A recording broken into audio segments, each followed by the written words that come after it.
Un saludo a todos, bienvenidos, muchas gracias por unirse a un video más en este canal donde les contaré otra historia de la vida real.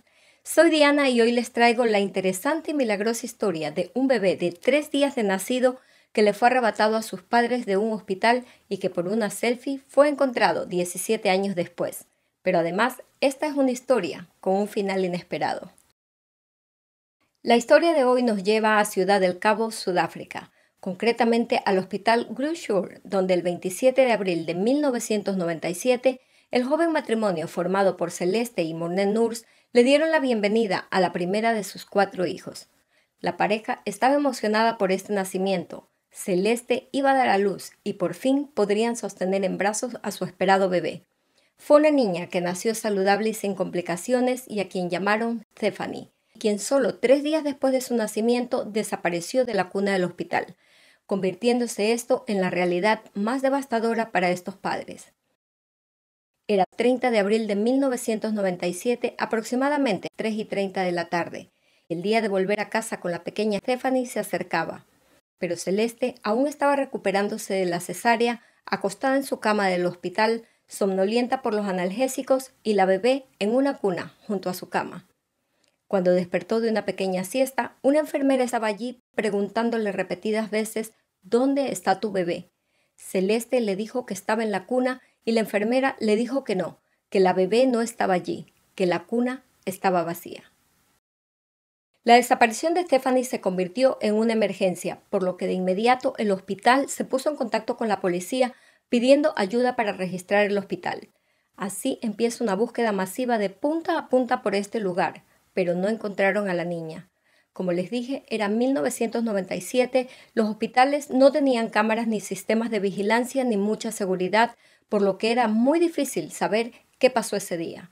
Se encontraron lo que se llamarían pistas, una prenda de la bebé, un bolso sin identificación ni documentos del dueño, y en el rincón de un túnel que era un atajo que daba acceso directo y rápido de entrada y salida al hospital a mujeres en trabajo de parto, que se presume que fue la vía que usó el raptor para salir en minutos del hospital con la niña en brazos, se encontró una almohada que al parecer se usó para simular que una mujer estaba embarazada y pasar desapercibida. Pero ni con estas pistas fue posible encontrar a la bebé o identificar a quién se la llevó. Cuando las preguntas eran más que las respuestas, los interrogatorios empezaron. Una de las primeras interrogadas fue Celeste, quien dijo a los investigadores que recordaba vagamente que antes de quedarse dormida, una enfermera llegó a su habitación y habló con ella, pero que no la recordaba lo suficiente como para ponerle una cara a esta mujer. Recordaba que la bebé estaba aún en la cuna y que antes de quedarse dormida, esta enfermera le dijo que descansara, que debía hacerlo.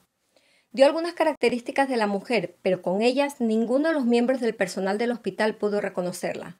Sin embargo, algunas de las pacientes la habían visto merodeando por las habitaciones donde estaban ellas con sus bebés. Una dijo que esta enfermera vestía unos pantalones granate y una blusa beige. Esta vestimenta coincidía con la que llevaba el personal de enfermería de la maternidad del hospital.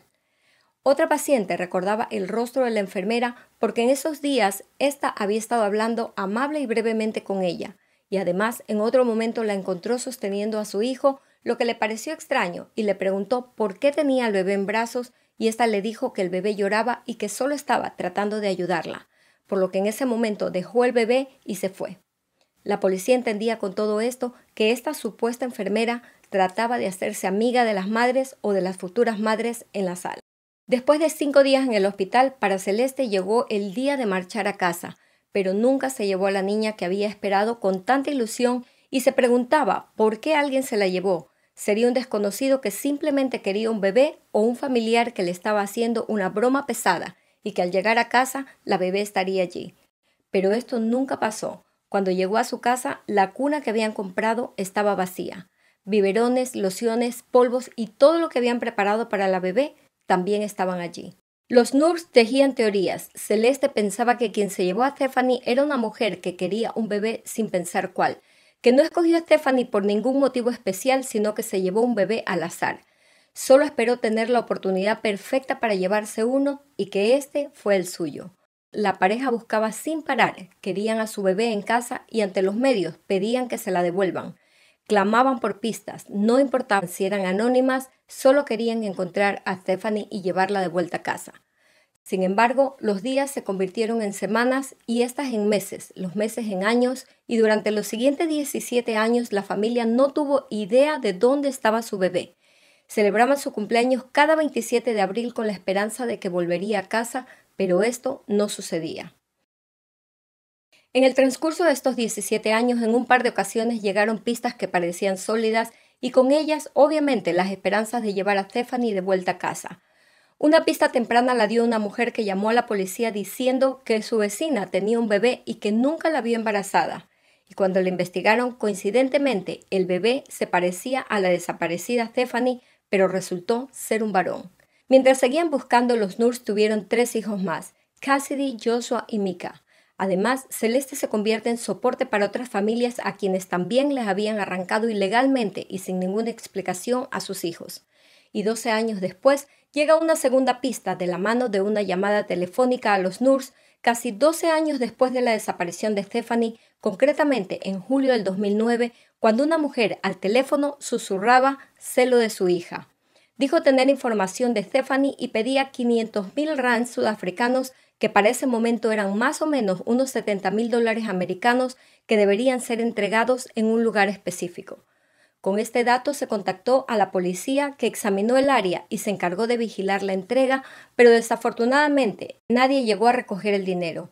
Y utilizando registros telefónicos, la policía rastreó la llamada y esto los llevó hasta Glenda Dobell, una mujer que vivía a pocas casas de la madre de Celeste, quien fue arrestada y acusada de intento de extorsión. Por este delito recibió 3 años de arresto domiciliario, una multa y 600 horas de servicio comunitario. Un poco más adelante, el matrimonio Nurse se debilitó, no sobrepasó las adversidades y el rompimiento llegó como en muchos casos de rapto, que los padres no pueden aguantar la presión, no solo de la pérdida de un hijo, sino también de la búsqueda y terminan separándose. Aun así, separados todos los años, deseando que su hija esté bien en el lugar en que se encuentre, cada 27 de abril dejaban todo helado y se reunían para celebrar el cumpleaños de Stephanie con un pastel con su nombre junto a sus otros 3 hijos que crecían sin conocer a su hermana, sin saber cómo era ella.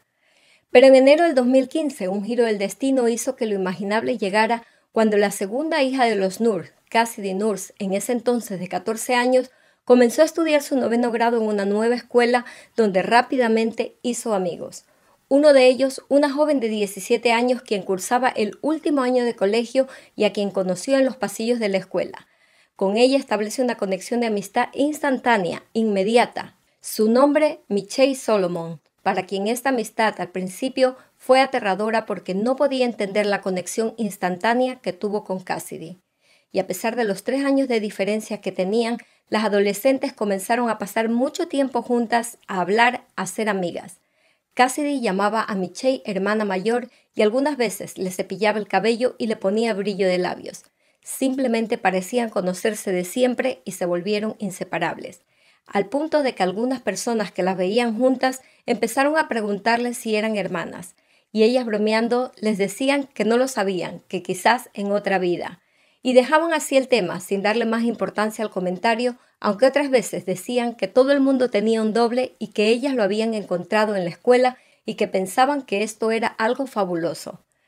Un día las 2 jóvenes se tomaron una selfie juntas y se la mostraron a sus amigos y algunos en broma, como las que hacen los adolescentes, le preguntaron a Michelle si estaba segura de que no había sido adoptada, a lo que dijo que dejen de hacerle esas bromas.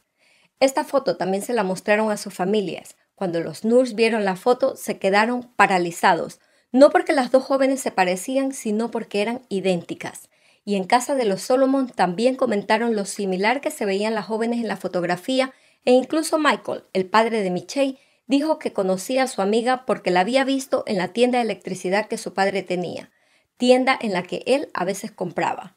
Pero los Nurse no se quedaron tranquilos, querían conocer a Michelle, por lo que hicieron planes con su hija para ir a comer fuera. Después de esta comida hablaron seriamente con Cassidy y le dijeron que le hiciera una pregunta muy importante a su amiga, si había nacido el 30 de abril de 1997. Cuando Cassidy le hizo la pregunta a Michelle, no le sentó nada bien y le respondió que por qué, que si la estaba acusando por Facebook. Cassidy le aseguró que no la estaba acosando, que solo quería saber si había nacido en esa fecha. Al final le confirmó que sí, que esa era la fecha de su nacimiento. En ese momento, Morné Nurse contactó al investigador que llevaba el caso, le contó lo que estaba pasando y se inició una investigación.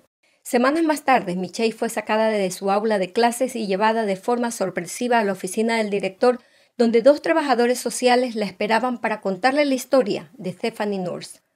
Michelle los escuchó y les dijo que no entendía nada, que no entendía por qué le contaban esa historia. Le explicaron que habían pruebas que apuntaban a que ella podría ser la niña que alguien sacó de forma ilegal del hospital Groote en 1997, es decir, 17 años atrás. Pero ella aclaró que había nacido en otro hospital, a unos 20 minutos en coche del hospital Groote. Para su sorpresa, le dijeron que eso era lo que decía su certificado de nacimiento, pero que en el hospital no había ningún registro de su nacimiento. Así que confiada de que su madre nunca le mentiría, especialmente sobre quién era ella y de dónde venía, y sin pensar que su vida cambiaría radicalmente, accedió a hacerse una prueba de ADN que le fue ofrecida. Estaba segura que los resultados serían negativos y que volvería a casa con sus padres porque su vida siempre había sido normal. Vivía a solo 5 kilómetros de la casa de los Nurse. Iban al mall y cuando era pequeña corría en un campo frente a la casa de los Nurse mientras su padre jugaba fútbol.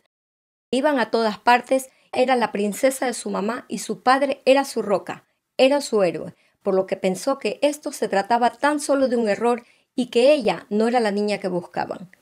Pero el resultado de la prueba fue concluyente. Michelle era la hija de los Nurse y por ser menor de edad no podría regresar a su casa.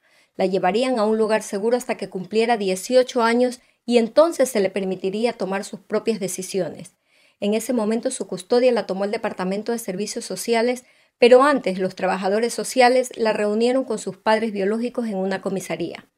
Estos al verlos la abrazaron y empezaron a llorar, pero Michelle dice que no estaba cómoda, que algo no se sentía bien y muy triste dijo que solo les devolvió el gesto porque pensó, estas personas han pasado por mucho, pero que no sentía que los había echado de menos.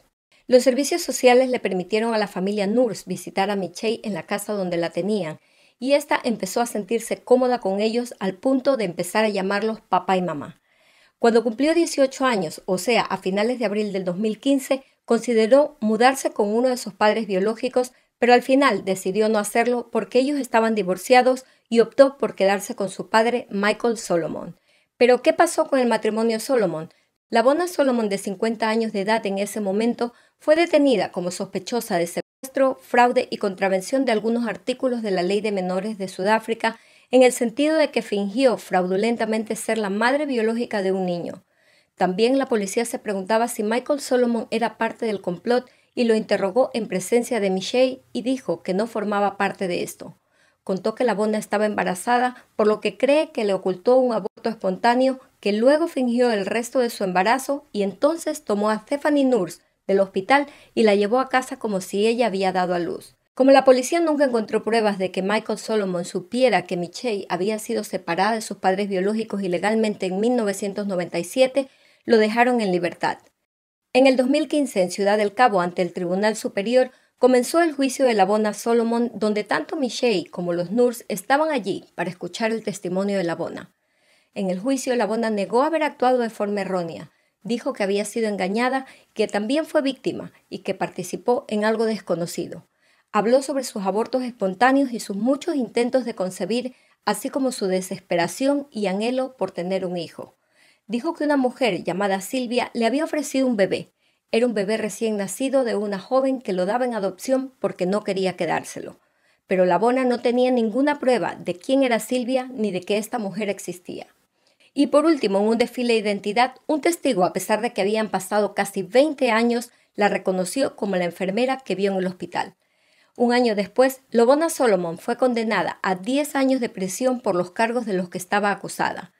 Ese mismo año, Michelle visitó a LaVona en prisión y pudo hablar con ella, aunque solo a través de una ventana y con el corazón roto de verla usar la vestimenta de prisionera.